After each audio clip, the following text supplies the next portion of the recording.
مسیح کے نہایت قدوس جلالی اور بابرکت نام میں آپ سب کو سلام۔ میرے عزیز بہن بھائیوں، صلیبی کلمات یہ ایک تاریخی کلمات ہیں جو میرے اور آپ کے خداوند نے صلیب پر فرمائے۔ اگر میں صرف ان کلمات کا تعارف بیان کروں کہ یہ کیوں یسوع نے فرمائے تھے تو بہت زیادہ ٹائم چاہیے، لیکن ایک بات ذہن میں رکھ لیں کہ خداوند یسوع مسیح نے یہ جتنے کلمات صلیب پر فرمائے ہیں یہ عام الفاظ نہیں تھے، یہ تاریخ بدل دینے والے کلمے تھے۔ انہوں نے تاریخ کو تبدیل کر دیا۔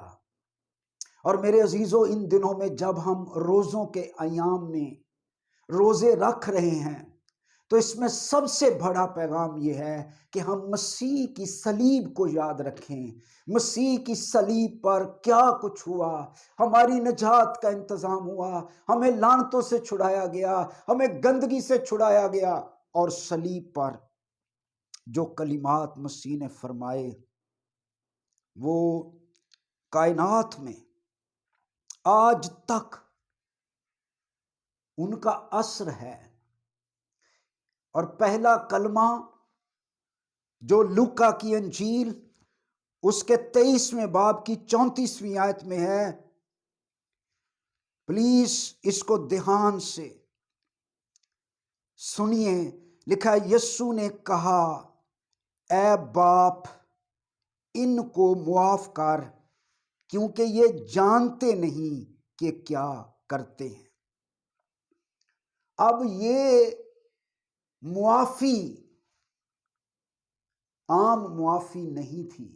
جب یسوع یہ کہہ رہے ہیں باپ ان کو معاف کر کیونکہ یہ جانتے نہیں کہ کیا کرتے ہیں، یہ ان لوگوں کے لیے کہا جا رہا ہے جنہوں نے اس وقت، گو یہ کلمہ پوری دنیا کو آج تک نجات دے رہا ہے، ان کے لیے معافی کا اعلان کر رہا ہے، لیکن جب یسوع مسیح کو صلیب پر چڑھایا جا رہا تھا یہ معافی کن کے لیے مانگی جا رہی ہے؟ جنہوں نے یسوع مسیح کے تھپڑ مارے، جنہوں نے یسوع مسیح پر لعن طعن کی، جنہوں نے سر پر کانٹوں کا تاج رکھا اور اس کے چہرے پر تھوکا، اور تقریباً 600 لوگ یسوع کے چہرے پر تھوک رہے تھے، اور وہ تھوک یسوع مسیح کے چہرے سے بہہ رہا تھا۔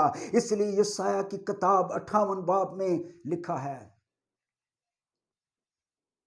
کیا وہ روزہ جو میں چاہتا ہوں یہ نہیں کہ تیری روٹی غریب کھائے اور ظلم کی زنجیروں کے بندھن توڑے۔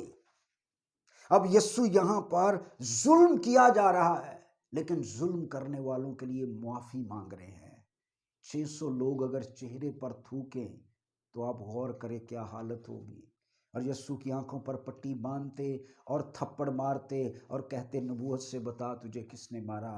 یسوع مسیح کو اس طرح تذلیل کیا گیا، اور پھر یسوع مسیح کو بھاری صلیب اٹھا کر کلوری کی طرف چلنا پڑا، پتھریلی زمین پر، کیونکہ یسوع مسیح کے پاؤں بھی ننگے تھے اور سر سے لے کر پاؤں تک خون ہی خون بہہ رہا تھا، اور ایک بھاری صلیب اٹھا کر یسوع کلوری کی طرف چل رہے تھے۔ اور جب وہاں پر پہنچے تو اس صلیب پر یسوع کو جس صلیب کے نشان پر چڑھایا گیا وہ یہ تھا، وہ کیا کرتے تھے، صلیب پر لٹاتے اور پھر ہاتھوں اور پاؤں میں کیل ٹھونکتے اور پھر صلیب کو الٹا کر دیتے تھے، اور جب بندہ بندھا ہوا ہو اور اس کے ہاتھوں اور پاؤں میں اس طرح سارا وزن نیچے کی طرف، اور مسیح کا بدن پورے درد سے بھر گیا ہوگا۔ اس درد کو یاد رکھیں، اس محبت کو یاد رکھیں، اس پیار کو مت بھولیے، اس قربانی کو مت بھولیے۔ اور جب یسوع مسیح اس طرح نیچے، اور پھر اس کو اٹھایا جاتا رسوں کے ساتھ، اور ایک نیچے گڑھا ہوتا، اس کا جو نیچے والا پہندہ اس گڑھے میں جاتا، اور یسوع مسیح صلیب پر لٹکے ہوئے ہیں۔ ہاتھوں اور پاؤں میں کیل ٹھکے ہوئے ہیں، بدن سے خون ہی خون بہہ رہا ہے، لیکن جو لوگ یہ کر رہے ہیں ان کے لیے یہ کہنا کہ اے باپ ان کو معاف کر، کیونکہ یہ جانتے نہیں کہ کیا کرتے ہیں۔ اور اصل زبان میں ہے جیسے وکیل وکالت کرتا ہے، جیسے وکیل آرگومنٹ دیتا ہے کہ ان کا کوئی گناہ نہیں ہے، ان کی کوئی غلطی نہیں ہے، اور صلیب پر چلا کر کہا اے باپ ان کو معاف کر کیونکہ یہ جانتے نہیں کہ کیا کرتے ہیں۔ آج تک یہ معافی فضا میں گونج رہی ہے، آج بھی یہ معافی گناہ گار کو معاف کر رہی ہے۔ آج بھی اگر ہم گناہ کی گندگی میں ہیں، اگر ہم جھوٹ بولتے ہیں، اگر ہم فراڈ کرتے ہیں، اگر ہم دھوکہ کرتے ہیں، اگر ہم ریاکاری کرتے ہیں، عیب جوئی کرتے ہیں، کسی بھی گناہ کے اندر ہیں، آج بھی یسوع کی باہیں کھلی ہوئی ہیں۔ آئیں یسوع مسیح کے پاس، یسوع مسیح گلے لگائے گا۔ ارے اگر آپ ایسٹر منانا چاہتے ہیں تو ایسٹر کیا ہے؟ مسیح خداوند کی محبت، مسیح خداوند کا پیار جو عملی طور پر ہے، جو لفظی طور پر نہیں ہے۔ بدھا مکمل طور پر یسوع کی باتوں کو کاپی کیا، کیونکہ معاف کرنے کی بات کریں تو بدھا بھی یہی کہتا تھا، معاف کرو، محبت کرو۔ لیکن اس نے یہ ساری باتیں جنگل میں رہ کر کی، جہاں پر کوئی آزمائش نہیں۔ لیکن جب یسوع نے یہ کہا تو اس کے دشمن اس کو مار رہے تھے، داڑھی نوچ رہے تھے، بال کھینچ رہے تھے، چہرے پر تھوکا جا رہا تھا، سر پر کانٹوں کا تاج رکھا جا رہا تھا، ہاتھوں اور پاؤں میں کیل ٹھونکے جا رہے تھے، تب ان کے لیے کہا اے باپ ان کو معاف کر کیونکہ یہ جانتے نہیں کہ کیا کرتے ہیں۔ میرے عزیزو، خداوند اس کلام کے وسیلے سے ہمیں برکت دے، اور آج مسیح کی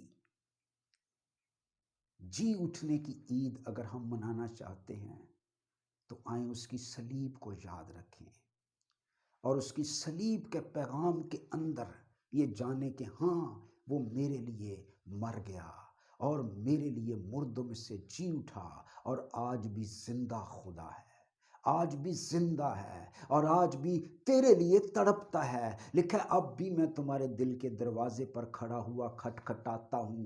یہ کیسا عجیب خدا ہے کہ ان زخمی ہاتھوں سے آج بھی تمہارے دل کے دروازوں پر دستخط دے رہا ہے کہ کوئی دروازہ کھولے۔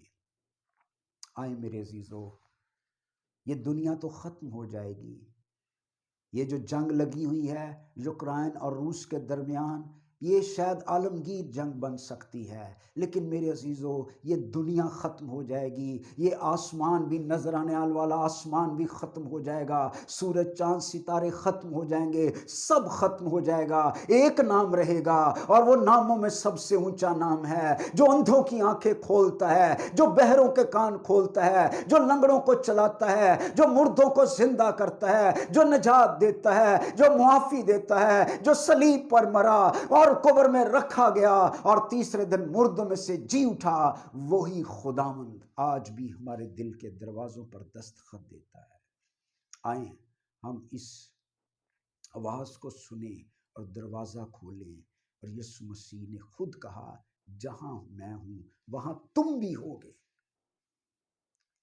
تو اس عید پر اپنے آپ کو ہم اپنی زندگی میں خداوند کو مکمل طور پر دعوت دیں۔ کامل کوئی بھی نہیں ہے، لیکن اتنا تو ہو کہ ہمارے جو عملی کام ہے جن میں ہم عمل کر سکتے ہیں، اگر ہمارے گھر میں بیٹا پیدا ہوا ہے اور جب اس کی خوشی ہوتی ہے تو ہم عبادت کروائیں۔ یہاں افسوس کہ بیٹا خدا دیتا ہے، لیکن جب ان کی خوشیاں ہوتی ہیں تو خسرے نچائے جاتے ہیں، ناچ رنگ ہوتا ہے، شرابیں پی جاتی ہیں، تب آسمان پر خدا دکھی ہوتا ہے۔ اور آج افسوس کہ ہم کرسمس اور ایسٹر بھی مناتے ہیں تو شرابیں پی کر مناتے ہیں۔